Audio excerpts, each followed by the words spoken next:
Imaginemos por un momento vivir, no sé, 70 años enteros de la vida, sintiendo que el mundo funciona con un manual de instrucciones que todos han leído menos uno mismo. Madre mía, es que se dice pronto, ¿eh? 70 años. Exacto. Pasar 7 décadas completas asumiendo que esa sensación constante de estar fuera de lugar, de no encajar en las interacciones sociales o de sentirse abrumado por el entorno, es simplemente pues un defecto de fábrica personal. Ujú. Y de repente, al cumplir los 70 y tantos, llega un profesional médico y dice, a ver, no hay nada roto. Simplemente el sistema operativo es diferente. Claro. O sea, te cambia el paradigma vital por completo. Totalmente. Pues eso es exactamente lo que le ocurrió al oscarizado actor Anthony Hopkins. Y creo que es el punto de partida perfecto para nuestra inmersión profunda de hoy. Desde luego que sí. Es un caso verdaderamente sobrecogedor. Y la verdad es que nos sirve de puente ideal para adentrarnos en el tema que nos ocupa. Hoy vamos a explorar el Abril Azul y, de forma más específica, el Día Mundial de la Concienciación sobre el Autismo. Eso es. Una fecha que fue establecida oficialmente por la ONU, si no me equivoco, el 2 de abril de 2008, ¿verdad? Exactamente, el 2 de abril del año 2008. Y nuestro objetivo con esta exploración es ir mucho más allá de los lazos conmemorativos o de las campañas en redes y entender de verdad la maquinaria interna de esta condición. Ujú, exactamente. Y para este análisis contamos con una recopilación de documentos verdaderamente reveladoras sobre la mesa. Tenemos, por un lado, artículos exhaustivos de la organización Autismo es Realidad. Que son una maravilla, por cierto. Sí, súper completos. También un informe gubernamental muy detallado elaborado por el departamento brasileño de NOX y un dossier educativo en PDF que desgrana la realidad clínica y social que es tela de interesante. Sí, la verdad es que la variedad de fuentes que tenemos hoy es una pasada. Totalmente. La misión de este análisis no es simplemente recitar datos clínicos o leer un manual médico en voz alta para quien nos oye. Queremos entender la realidad humana que hay detrás de los diagnósticos, desmentir mitos profundamente capacitistas que siguen arraigadísimos en la sociedad Muy arraigados, lamentablemente. y sobre todo explorar los debates internos de una comunidad inmensamente diversa. Estamos hablando de una condición que, según las estimaciones de la Organización Mundial de la Salud, afecta a unos 70 millones de personas en todo el mundo. Que es una cifra altísima, ojo. Es una barbaridad. Vale, vamos a desgranar esto. ¿Por qué el autismo desafía de una manera tan frontal esa necesidad humana básica de ver para creer? A ver, la respuesta radica en la propia naturaleza de la condición.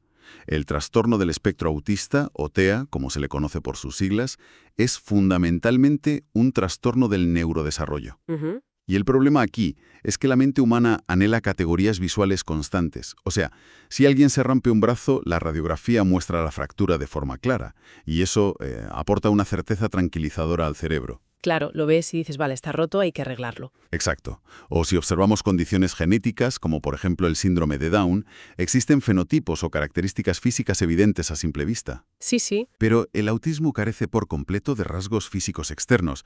Es el paradigma absoluto de lo que se define como una discapacidad invisible. Y es vital detenerse aquí. ¿Por qué? Porque nuestras fuentes subrayan el inmenso daño psicológico que genera una frase tremendamente común y francamente profundamente capacitista. La famosa frase de «pues no pareces autista». ¡Wow! Es que esa frase es fascinante desde un punto de vista sociológico. Revela muchísimo más sobre quién la pronuncia que sobre quién la recibe, ¿verdad? Completamente. Asume que existe una especie de molde o un aspecto físico predeterminado para el neurodesarrollo, como si hubiera que tener una cara concreta para tener un cerebro que funciona distinto. Tal cual. Y el texto de Autismo es Realidad que tenemos aquí es tajante al respecto. Insiste en que nadie, absolutamente nadie, parece autista. Simplemente lo es. Claro, no es un disfraz. Eso es. Y la palabra clave aquí es espectro. Esto significa que la manifestación neurológica abarca una variedad infinita de perfiles.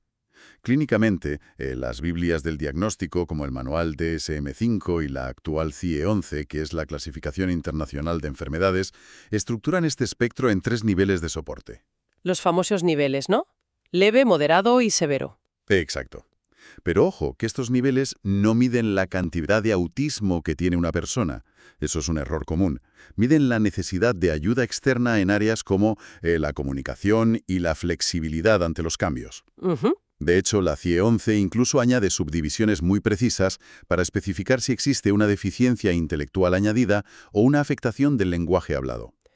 Vale, para visualizar esto sin recurrir a términos puramente clínicos, que a veces a quien nos escucha se le puede hacer un poco denso, me gusta usar una analogía tecnológica. A ver, cuéntame. Es como intentar juzgar la capacidad de un ordenador moderno mirando exclusivamente su carcasa de aluminio. El hardware físico, o sea, el cuerpo humano, se ve exactamente igual que cualquier otro. Ujú, muy buen ejemplo. Sin embargo, el sistema operativo interno procesa los datos, las emociones, la luz, el sonido y el mundo en general de una forma radicalmente distinta. Y yendo un paso más allá, un cerebro neurotípico suele tener una especie de filtro de spam sensorial. Totalmente. Filtra, no sé, el zumbido de la nevera o el roce de la etiqueta de la camisa para que uno pueda concentrarse en una conversación. Pero en muchos cerebros autistas ese filtro funciona de otra manera o a veces directamente no está. Todo entra al mismo volumen. Madre mía, es que tiene que ser agotador. Esa metáfora del filtro de spam ilustra a la perfección la sobrecarga sensorial. Sí. Y aunque este procesamiento diferente no sea visible físicamente, el dossier educativo que estamos analizando hoy detalla que los indicadores tempranos de ese sistema operativo distinto aparecen asombrosamente pronto. Ah, ¿sí? Sí. Las manifestaciones conductuales comienzan en los primeros meses de vida. Fíjate, a los 6 meses, por ejemplo, los signos de alerta incluyen la escasez de expresiones faciales y la ausencia de la llamada sonrisa social. Espera, ¿a los 6 meses de edad ya hay signos detectables? O sea, ¿tan pronto? Totalmente. Y a ver, no se trata de que el bebé no sepa sonreír físicamente, no es un problema muscular. La mecánica neurológica detrás de esto es que el sistema de recompensa del cerebro está cableado de otra forma, ¿sabes? Ah, vale. Mientras que un cerebro neurotípico de 6 meses recibe una inyección masiva de dopamina al interactuar con un rostro humano, el cerebro de un bebé autista puede no priorizar ese estímulo social de la misma manera. Wow. Y avanza rápido. A los 9 meses el informe detalla que el bebé no comparte sonidos ni mira hacia donde el adulto apunta. Esto es lo que en psicología del desarrollo se llama atención conjunta. Claro, el señalar con el dedito. Exacto. Porque señalar algo con el dedo requiere entender que la otra persona tiene una mente separada y que tú puedes dirigir su atención hacia un interés común. Qué fuerte. Y a los 12 meses las alertas ya más definitivas son la ausencia de balbuceos, la falta de gestos convencionales como decir adiós con la mano, o simplemente el no responder cuando se le llama por su nombre. Teniendo en cuenta que existen hitos del desarrollo tan sumamente tempranos, resulta imperativo analizar el enorme contraste temporal que recogen los documentos respecto a los diagnósticos. Sí, la brecha es impresionante. Porque, por un lado, el informe de Enox nos presenta la historia real de Lolo, María Eloísa. Es una niña que actualmente tiene 6 años y que recibió su diagnóstico a los 2 años de edad. Y la historia de Lolo es que ejemplifica el impacto vital de la intervención temprana. Su madre, Vilnara Costa, relata cómo la niña no respondía, no verbalizaba y parecía, desde fuera, estar desconectada del entorno. Pero al recibir el diagnóstico a los 2 años, su cerebro aún poseía una plasticidad neuronal inmensa. Claro, estaban a tiempo de moldear ciertas cosas. Exacto. Gracias a terapias multidisciplinares inmediatas, la niña comenzó a avanzar y a comunicarse a su manera. De hecho, el informe recoge una cita preciosa de su tía, Iva Suárez. Sí, que trabaja en la propia institución de Knox. Eso es. Ella afirma que Lolo, y cito textualmente, tiene su propio mundito, pero cabe perfectamente en cualquier corazón. Es el escenario ideal, ¿sabes? Detección temprana, apoyo inmediato y aceptación familiar incondicional. Precioso, la verdad. Pero luego, el artículo de Autismo y Realidades nos devuelve al caso de Anthony Hopkins que mencionábamos al principio. O sea, de los 2 años de Lolo pasamos a los más de 70 años de Hopkins. Un abismo temporal. Un abismo. Y aquí es donde necesito hacer un poco de abogado del diablo, porque las estadísticas que presentan las fuentes son asombrosas. Lo fascinante aquí es cómo los datos epidemiológicos están reescribiendo la historia médica en tiempo real, literal. Ya te digo. La psicóloga Karine Rivero, que es una experta citada en el informe y especialista en intervención basada en el análisis aplicado de la conducta, señala que hoy en día 1 de cada 36 personas es diagnosticada dentro del espectro. ¿1 de cada 36? Sí, y para dar aún más contexto a quien nos escuche, los datos de los Centros para el Control de Enfermedades de Estados Unidos, los CDC, sitúan la cifra en 1 de cada 44.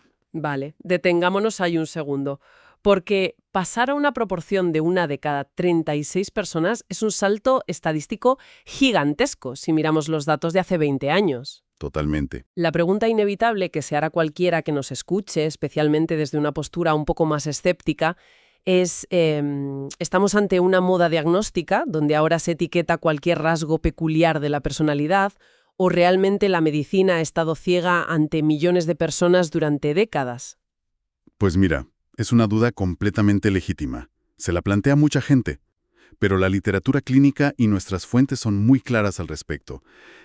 No hay un contagio ni una epidemia moderna de autismo. Vale. Lo que estamos presenciando ahora es la corrección de una negligencia médica histórica. Y el mejor ejemplo de esta ceguera institucional es la tremenda brecha de género.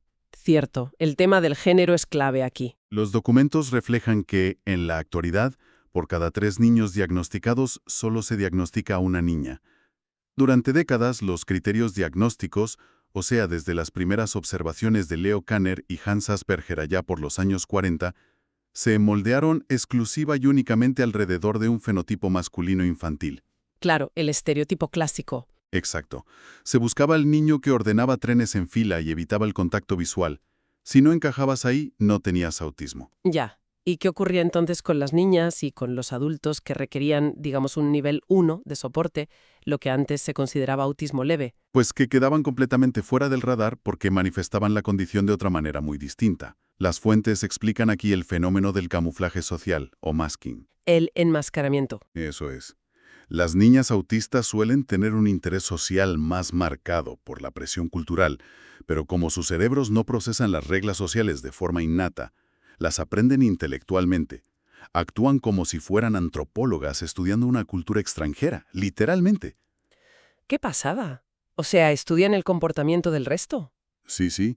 Estudian cuándo sonreír, cuánto debe durar exactamente el contacto visual, qué guiones de conversación usar para parecer normales. Logran imitar el comportamiento neurotípico, pero a un coste de energía cognitiva devastador. Me imagino que tiene que ser agotador llegar a casa después de estar todo el día actuando. Es que acaban fundidas. Y eso a menudo desemboca en crisis de ansiedad gravísimas o diagnósticos erróneos de depresión en la adolescencia y en la etapa adulta. Por eso estamos viendo ahora tantos diagnósticos tardíos. Son personas que pasaron toda la vida agotadas intentando ejecutar un software que no era el suyo. Es que esa idea de que tantas personas, especialmente mujeres, hayan tenido que camuflar su identidad real solo para sobrevivir, nos lleva a un problema aún mayor, creo yo. A ver, ¿Cómo se representa esa identidad colectivamente? Si durante décadas nuestro estereotipo médico fue exclusivamente el de un niño, varón e infantil, resulta completamente lógico que los símbolos visuales que se eligieron en el pasado generen ahora una fractura tan profunda y dolorosa en la propia comunidad. exactamente, has dado en el clavo. El debate sobre la simbología que recogen nuestras fuentes no es una simple cuestión de diseño gráfico o de colores de una campaña. Es una lucha real por la definición de la propia identidad autista. Históricamente se impuso el color azul. La justificación original era que este color transmitía calma y equilibrio, que eran cualidades que se consideraban muy terapéuticas frente a la sobrecarga sensorial que hemos comentado antes. Sí, el famoso azul de las campañas. Eso es. Y junto al azul, el símbolo hegemónico por excelencia ha sido la pieza de rompecabezas. Esta fue creada en el año 1963 por la National Autistic Society del Reino Unido. Ya llovió desde entonces. Sí. En aquel momento, fíjate, la intención médica era denotar que el autismo era una condición sumamente compleja, como un acertijo médico que había que descifrar. Y aquí es donde se pone realmente interesante, porque si analizamos los símbolos desde la perspectiva actual, contemporánea, de un adulto autista, tiene todo el sentido del mundo el rechazo frontal que muestran ciertos sectores. Claro. O sea, pensémoslo, no sugiere inherentemente la pieza de un rompecabezas que la persona le falta algo para estar completa, o que es un problema confuso que la sociedad debe resolver y encajar a la fuerza en el tablero. Ese es precisamente el núcleo central del activismo moderno. Las fuentes documentan cómo activistas autistas, particularmente aquellos con grado 1 de soporte. De hecho, el texto menciona explícitamente a figuras brasileñas de gran relevancia como William Chimura y Luciana Viegas. Sí, los menciona como grandes referentes. Pues ellos critican abiertamente el uso del color azul y del rompecabezas. Argumentan que perpetúa una narrativa donde el autismo se asocia únicamente a una figura blanca, masculina, heteronormativa, pura e infantil. Rompen con el molde tradicional, vamos. Totalmente.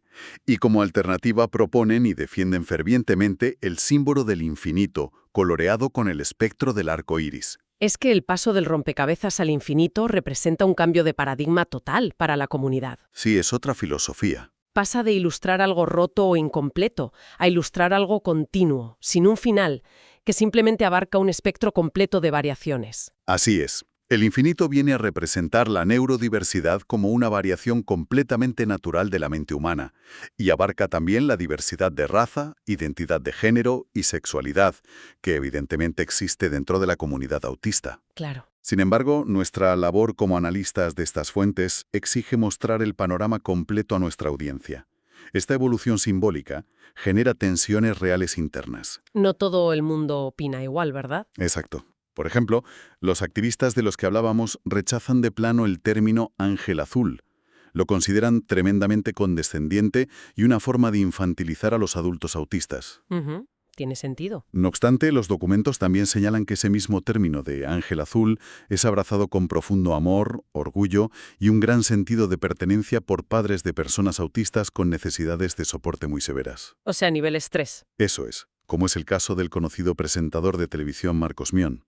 Así que, en resumen, nos encontramos ante una comunidad inmensa donde coexisten realidades clínicas, vivencias y necesidades que son muchas veces diametralmente opuestas. Y precisamente porque esas realidades a veces chocan de frente con la incomprensión del público general, es necesario salir un poco de este debate teórico sobre logotipos y campañas en redes sociales, para ver cómo estas familias logran navegar por el mundo físico cada santa mañana. Muy importante este punto. Porque, a ver, mientras se debate sobre colores institucionales en Internet, hay personas que simplemente están intentando hacer la compra en el supermercado sin sufrir acoso por parte de desconocidos. Y el informe hace bastante hincapié en las herramientas de identificación visual en la vía pública, ¿verdad? Efectivamente. Para mitigar un poco esta ignorancia en espacios públicos se han popularizado ciertas herramientas visuales. Destaca muchísimo el cordón de girasoles, que es una cinta de color verde con girasoles amarillos estampados, que se originó en el aeropuerto de Londres en el año 2016. Vale, el de los girasoles. Sí. Y su propósito es indicar de forma muy discreta que el portador tiene una discapacidad oculta. Y ojo, que no se limita solo al TEA. Ah, sirve para más cosas. Sí. Abarca también el trastorno por déficit de atención e hiperactividad, o incluso dolencias puramente físicas pero invisibles, como puede ser la enfermedad de Crohn. ¡Qué interesante! Y bueno, de forma paralela también se sigue utilizando el cordón azul con las clásicas piezas de rompecabezas, que ese sí identifica específicamente el autismo. Pero detengámonos a pensar en la crudeza de esta realidad por un momento.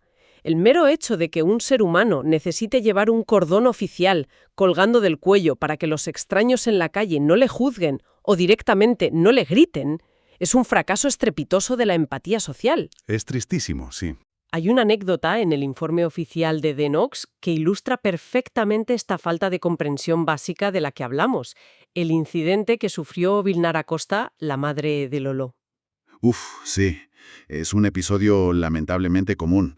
Vilnara relata en el informe cómo le negaron de forma súper agresiva el acceso a una cola preferencial, que por cierto, es un derecho que está protegido por la ley. Exacto. Las personas que estaban esperando en la fila observaron el comportamiento agitado de la niña, de Lolo. Y claro, al no percibir una silla de ruedas o una discapacidad física que fuera evidente a simple vista, su juicio inmediato fue asumir que se trataba de un simple berrinche infantil. Y que la madre no sabía educar a su hija, ¿no? Lo típico. Exactamente.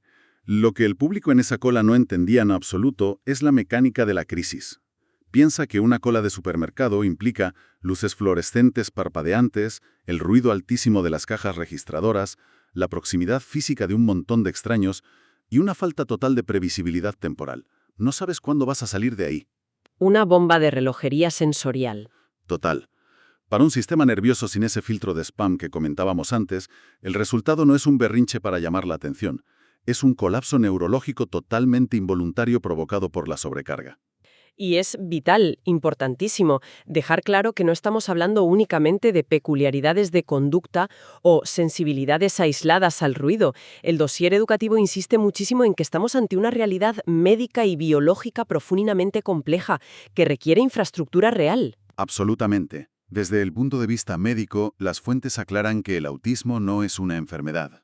Ojo a esto. Sí, y por consiguiente, hablar de curas es científicamente incorrecto y, la verdad, éticamente reprobable. Es una condición del neurodesarrollo que requiere acompañamiento continuo a lo largo de todo el ciclo vital. Ujú. Se necesita literal un ejército de profesionales, psicólogos, terapeutas ocupacionales, psiquiatras y, por supuesto, logopedas para trabajar la afectación del lenguaje cuando la hay. Es que no es solo ir a una terapia 1 hora a la semana. ¿Qué va, qué va? Además, el documento arroja luz sobre las severas comorbilidades que acompañan frecuentemente al TEA.